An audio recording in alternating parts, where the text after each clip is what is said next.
मातीचा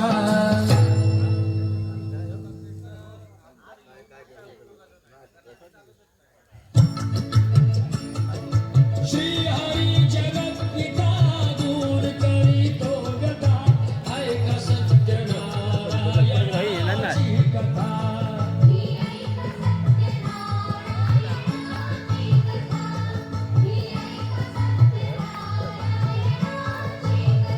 उल्का मुकुराजा होता महाथोर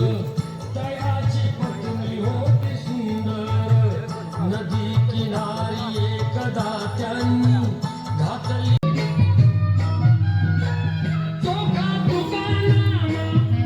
व्हिडिओ कर आगा हे पाठी